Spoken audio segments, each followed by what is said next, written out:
Hello, everybody. Welcome to the Geek Authority Holzheimer Distribution Show. This is our number 2 show.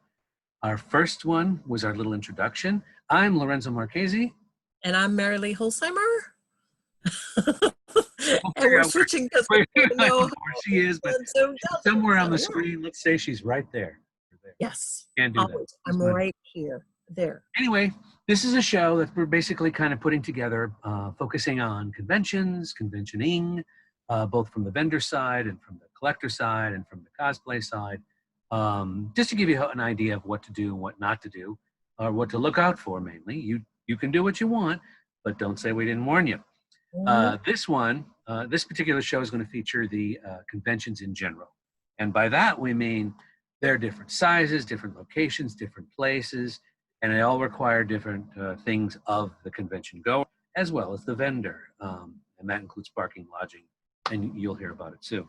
So why don't we start off with, I don't know, how do you want to start? You want to start with the little guy and go to the big guy? Let's start out with the little guys, because that's where conventions really started a long time ago.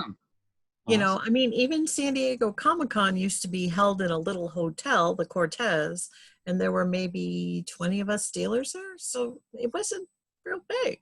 So let's start there. Okay, go for it. Well, as I said, you know, most conventions start out really small. They start out with 1 or 2 guests, believe it or not.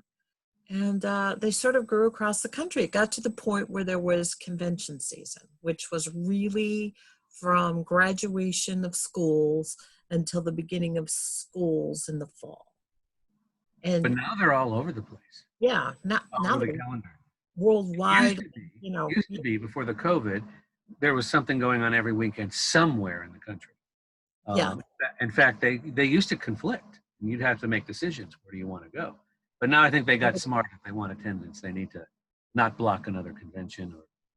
Well, that still sort of happens with some of the big boys because I think they can roll over a bunch of other little shows. But sometimes little shows like Gallifrey, we both go to Gallifrey, command enough respect that other bigger shows have learned not to go against them. Yeah. You know? And they've been around forever, 30 plus years. 31 years, I think it is, isn't it? If you've got a convention and it's got a history, you're guaranteed that people, you know, if the option is, hey, New Joe convention over here or Gallifrey, you know, I'm going to go to Gallifrey because they've got the guests, they've got the vendors, they're going to have the stuff you expect.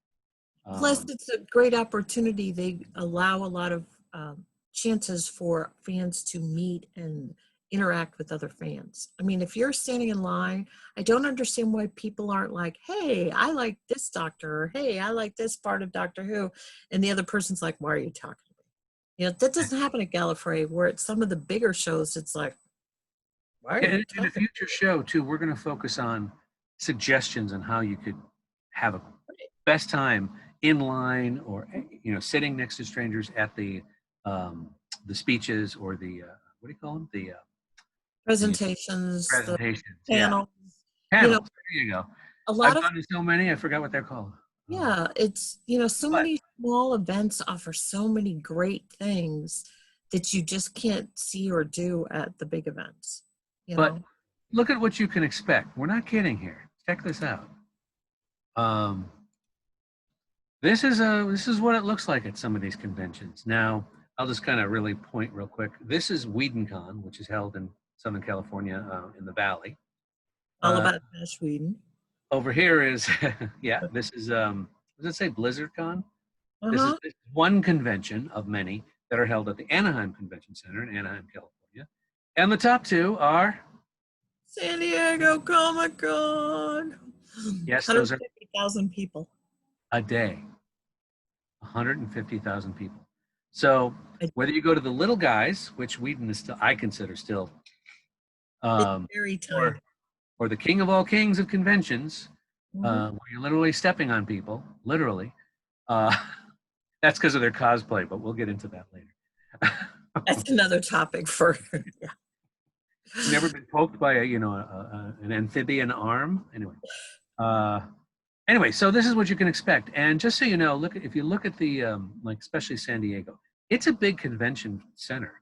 And even with its multitudes of rooms and panel rooms and all that stuff, you're going to wait minimally anywhere from a half hour to 4 hours, or sometimes overnight in certain panels, Yeah. to get into these things that you may or may not want to see. Yeah. Mm-hmm. The reason I say may or may not is because sometimes you have to get in so early, you have to sit through 4 other panels to get to the one you really want to see. And they do that purposely. And so they do, to try and help promote other shows or other interactions that other people may not realize that they want to see until they've sat through a presentation. right, which is good and bad, because sometimes you're surprised, and other times you're like, I really don't want to hear about Friday the 13th, part 27. But they usually give swag. Every time we've gone and sat through things, they have swag. So you want a Friday the 13th nose picker, or, they have all kinds of great, wonderful stuff you'll never use. But have you seen it? You've seen that stuff. Yeah. Oh, yeah. I mean, we're notorious on the floor for trading swag for a product that people want. Yeah. So one of the ways we can get stuff and share stuff. She sells it. I do. But she's allowed to. That's her job. So other than that, the size is important. Will determine, how long the duration of the convention. Comic-Con is 5 days, and you don't have to go all 5 days. That's the most expensive. You can show up on the most popular days, which are Friday and Saturday. I think Sunday would fall into number 3. Sunday is considered, and Comic-Con asks us to treat it as Children's Day. Oh, I didn't know that. They have a lot of children that come in on Sundays, so we're supposed to watch our language and watch what we do and how we interact and provide things for children under 12. Have things for sale for them. That's why if you come to some shows, some people think Sunday is a big discount day. No, not normally, but we might be changing our product to suit the promoter. Sometimes promoters come and ask us that. Salt Lake too, Saturday is their Sunday, and they ask us to have things that children can buy out more than all the adult things. So, Wow. Yeah, Now, you have to ask sometimes. Now, just so you know, every picture that I'm showing is pictures that I've taken myself. So behind me now, I've got the LA Comic-Con, which was changed to the Stan Lee, which went back to LA Comic-Con because of legal reasons. It's weird. But if you look at my upper, well, I don't know what it is to you, but right here where I'm pointing, that is the main entrance floor to Comic-Con. That's what it's like every morning when those doors open. Literally. Mainly hoarding to her floor, or wherever you are, the vendors' rooms, because most of the deals, most of the stuff happen in the morning. You got to get in line and blah blah blah. Again, that's for another video we're going to do. We're going to specifically do it on collectibles and things to expect. But I just wanted to show you. I mean, that's the main floor coming in. This is the dealer's room, part of it. Middle set. This is like one. That's the middle section. I can tell by looking at it. That's the middle of the hall. And that's not even a middle. You know where I took this? This is in the cafeteria that's upstairs, and you're looking down at the floor. Down. Oh yeah. Yeah. No, I know. And then of course over here is again the front door, I guess. Oh no, I'm sorry. This is people crossing the street, coming from the convention centers in the back. They're going back into downtown San Diego. Because sometimes people want to go eat. And it's a mob of people. Yeah. Oh, but they also have exhibits, by the way. Comic-Con has exhibits on the street. They rent out the restaurants. Or I don't know how they do that. Do you? No? Okay. Let's talk a little technical bits about San Diego. Most of those exhibits across the street are put on by studios and that. And although San Diego will oversee and look at it to make sure it fits guidelines, they're not really sponsored by San Diego. They would like to keep everything within the halls, and they can't. They've run out of room. So studios have moved out into parking lots, other buildings, restaurants, and hotels. And those are all things. Too. The stadium. Yeah. The state, well, Petco is part of San Diego. That part they actually also oversee. So it's considered part of the halls.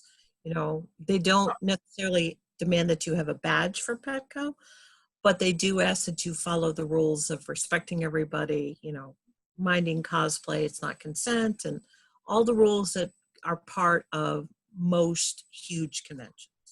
So everything that spills into the hotels and the restaurants and the bars, that's all sponsored? It's all overlooked. Like stuff in the Marriott is sponsored, you know, it's overseen by San Diego because it's the Marriott is actually part of the convention center. It was the, you know, Marriott started out with a very small convention center that the city kind of went, okay, we need it bigger and bigger and bigger.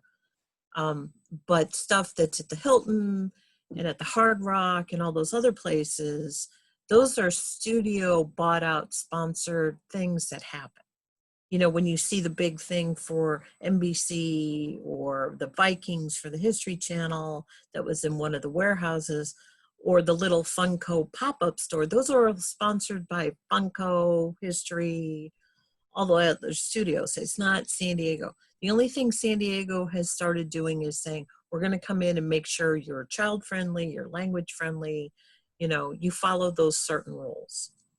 But they don't have limitations on badges like they do for the main halls, like in the Marriott, the convention center. And some of the things at Petco still require that you have a badge. Not everything, because there's a lot of kid-driven things that are at And what Petco. about the hotel that's next door to the convention on the south side, where they use the grass and they have like auto displays, like they have the Batmobile and all kinds of stuff. Lego had one year had a whole village you could walk through. That's You know? all part of the Hilton, and the Hilton invites and encourages the Comic-Con committee to come and review stuff. Oh, Okay, only the Marriott that's physically attached to the building is that the only ones where they actually have talks and panels and that. There is discussion that maybe by 2024, they might have to, you know, use the Hilton. But once they do that, then you have to have a badge. And I think San Diego's trying to just use on-site stuff where they demand that you have a badge and open up other stuff. Because there's a lot of people who come down and think, I can buy a badge. And you can't, you haven't been able to do that since 98. yeah. And Well, one of our future shows, we're going to discuss getting yeah. tickets and things, and Comic-Con. And I mean, I can tell you stories about the last time they did sell badges. It was the first time ever.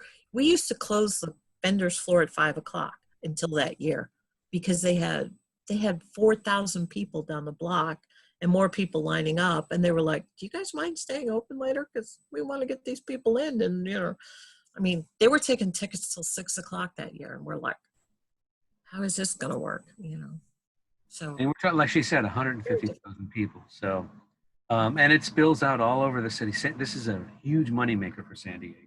Trust me. The hotel, you know, we're jumping ahead, but we were talking about a little bit about the hotels. Say if you go to, help me, Gallifrey or Wedencon. Wedencon is one of those, if you live in the area, you don't need no hotel. You don't have to get a hotel. No. Gallifrey, I would suggest if you can, stay as close to it as possible. They have a lot going on.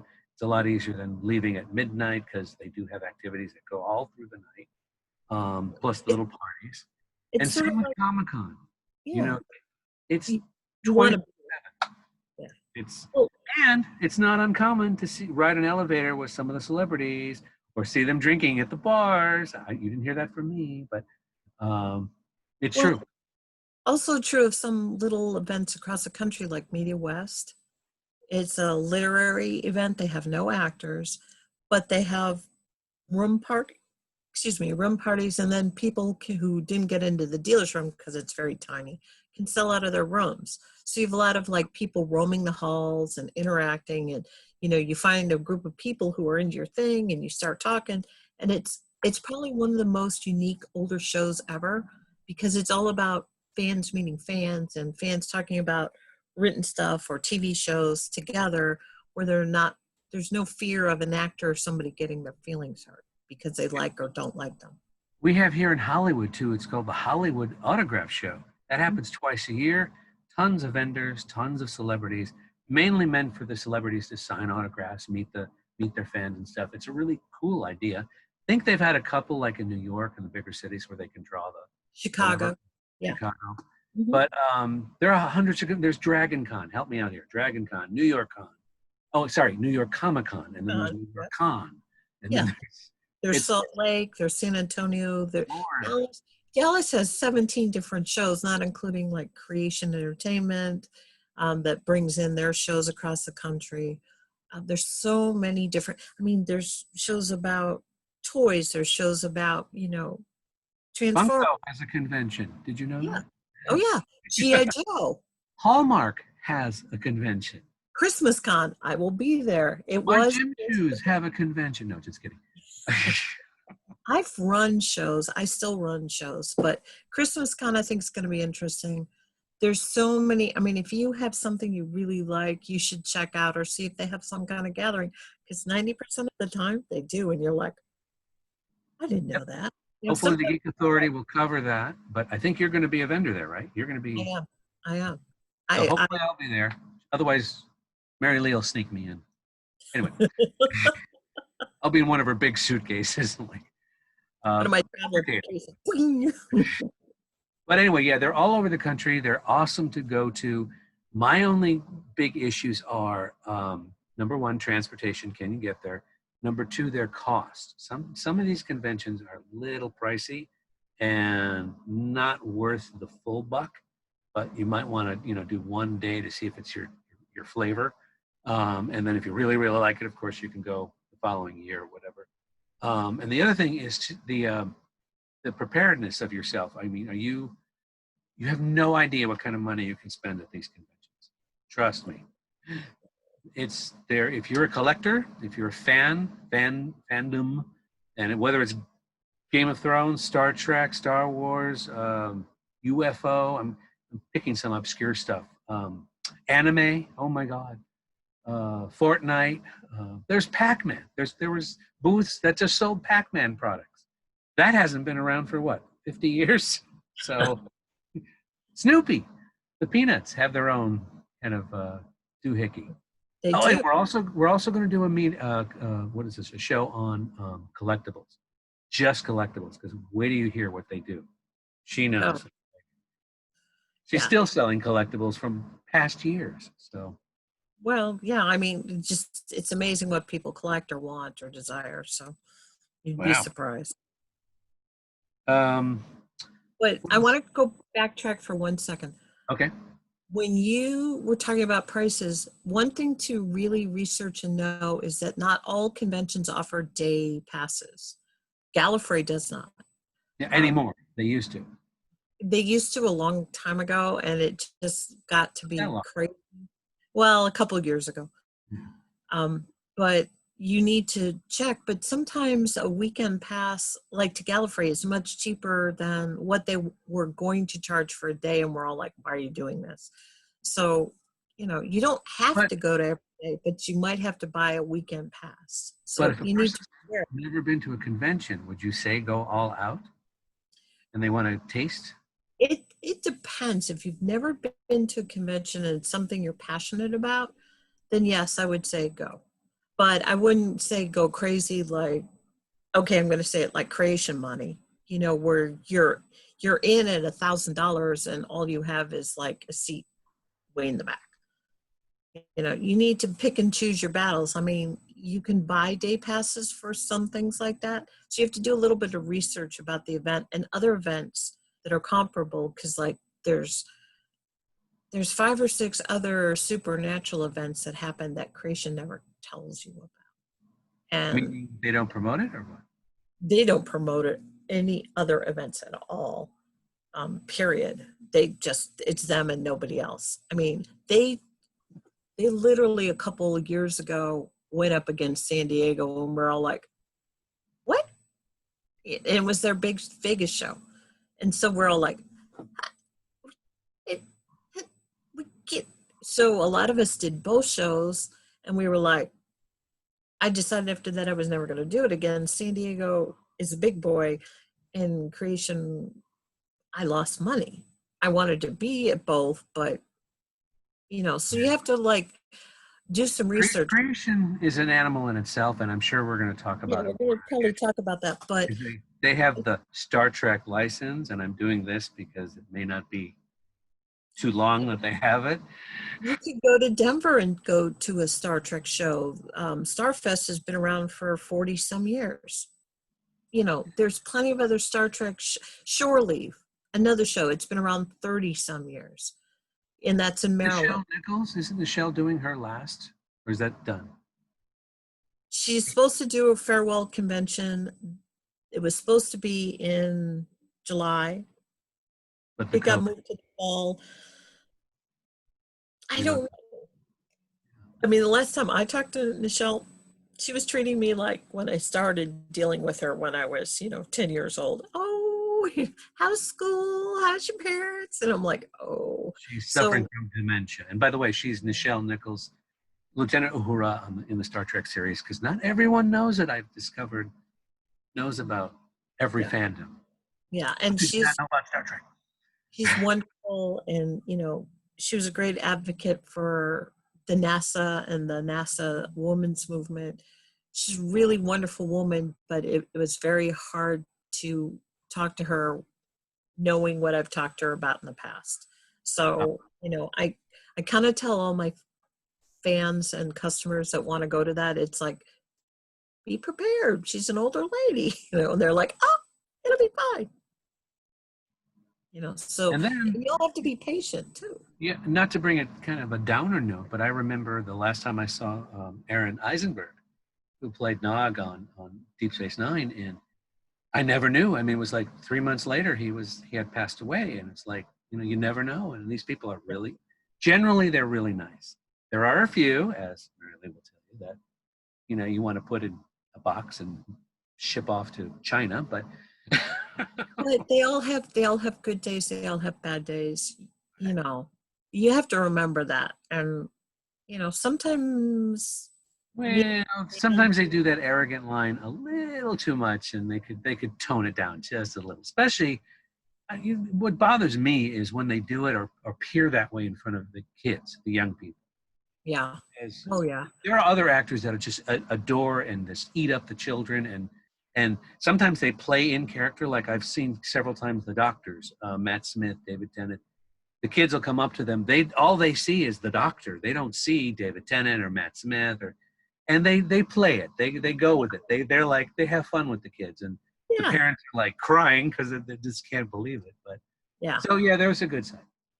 There are good times and there are bad times. I mean, I have a few stories about a few actors that just rip. I remember one actor somebody up at a convention and the kid was crying. I mean, it's just, there's no need for that, but at the same time, I get it, because the kid was being a kid and asking a stupid question, but you gotta pick and choose your battles, and that's true of everybody. So it just shows how human everybody is. I've been at panels where adults, full-grown adults, will go to those microphones when the panels are going and ask the celebrities questions, and they'll go like, the last one I can remember vividly was Helen Slater was doing a panel, and she played a Supergirl in the Jeannot Schwartz movie back in the 80s. And then now she's currently the mother of Supergirl on the Supergirl series on the CW. And one of the guys came up and just totally serious and kind of blew us away. So what did you do in Supergirl? Now, whether he's referencing the movie or the TV series doesn't matter, but it's like, wow, how did he get past the screeners? So this is the kind of thing the celebrities have to deal with. And she was very cool and calm, and she said something to the effect of, well, if you haven't seen the movie or watched the Supergirl series, you might want to start there. It's like, and everybody just burst into laughter. But I was at an event, this was a year after Wrath of Khan, and somebody asked Walter Koenig, what was it like, with Ricardo Montalban and his fake chest?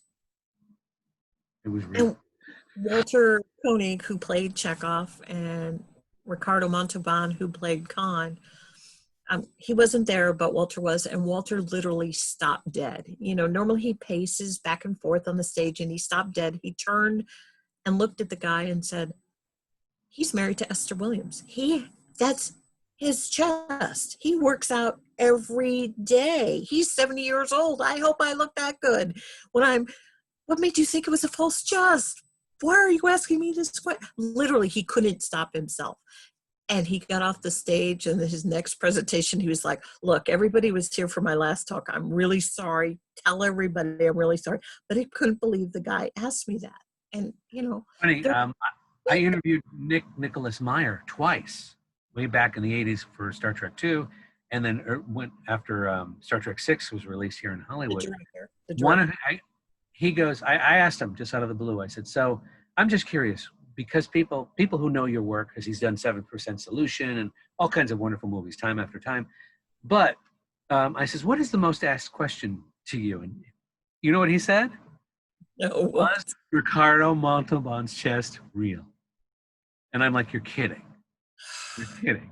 No. He makes light of it. He's okay with it. He's just surprised that people don't get it.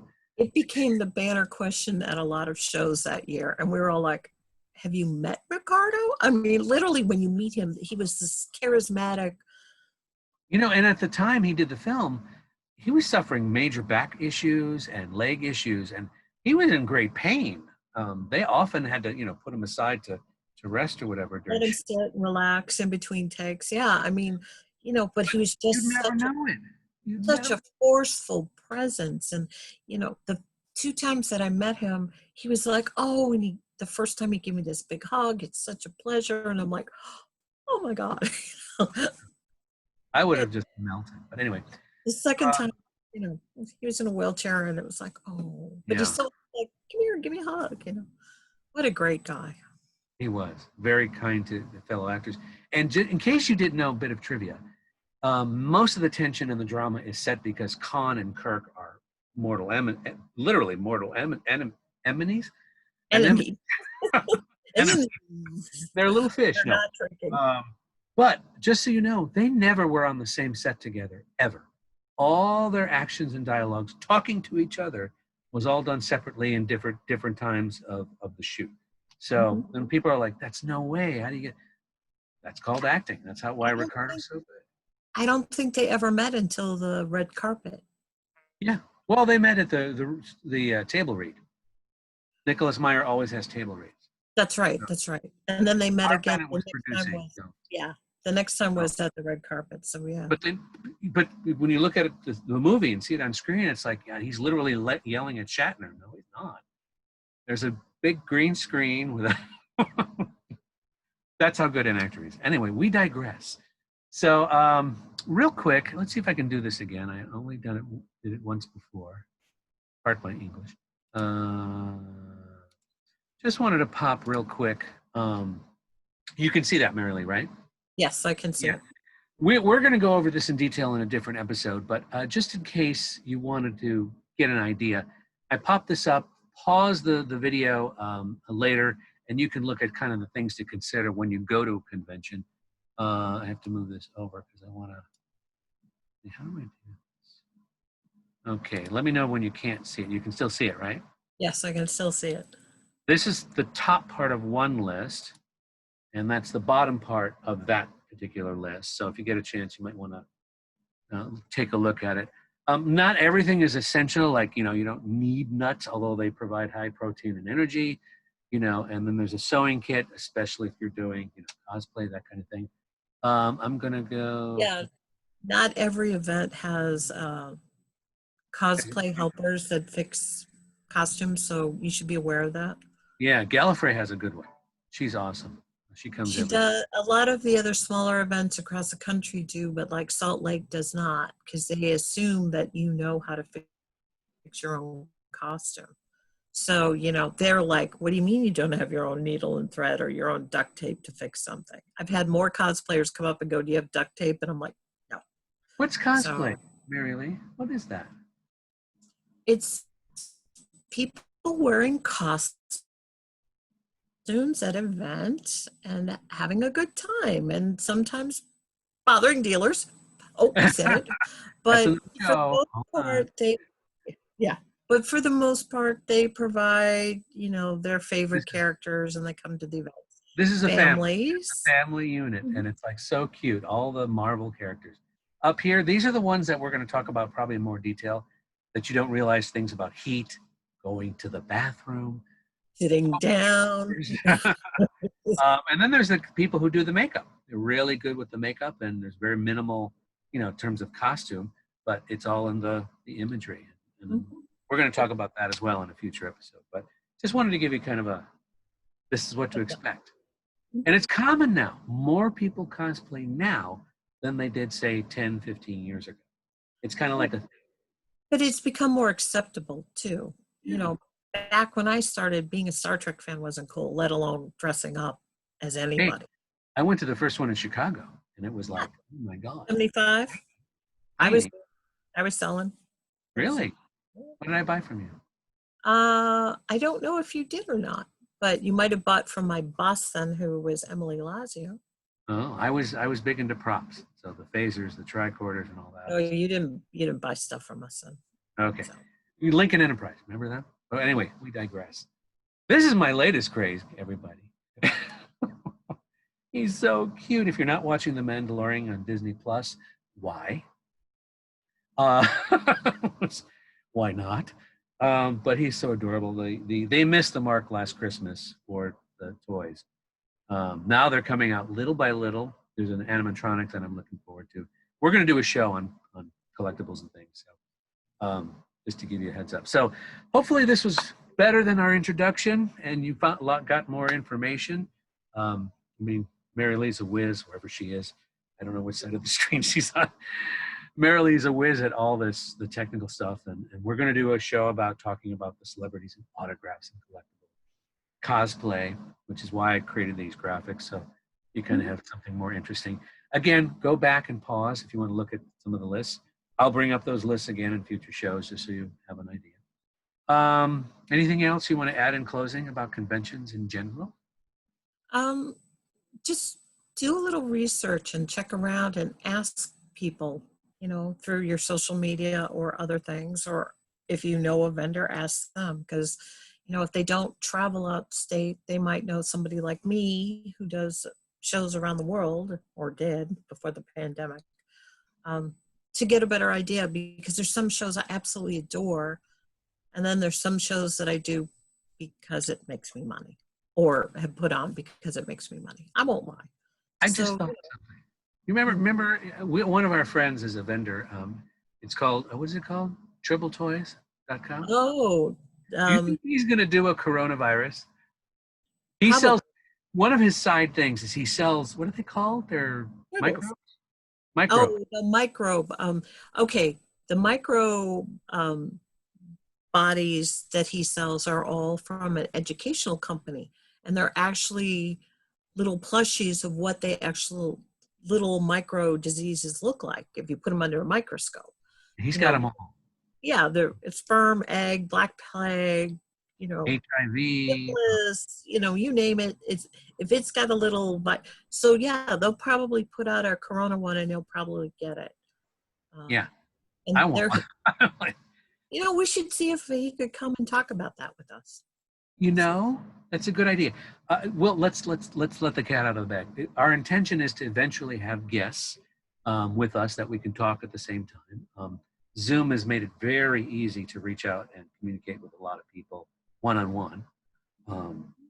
So that's our hope. So as soon as we get one, we'll put the word out and let you know.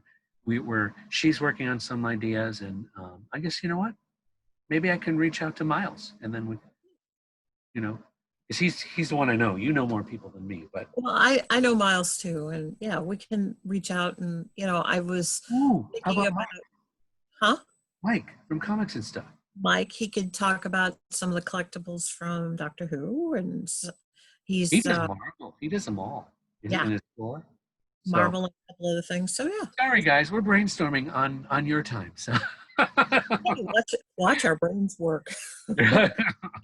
Anyway, unless you've got something else to add, no, we don't want to make this too long.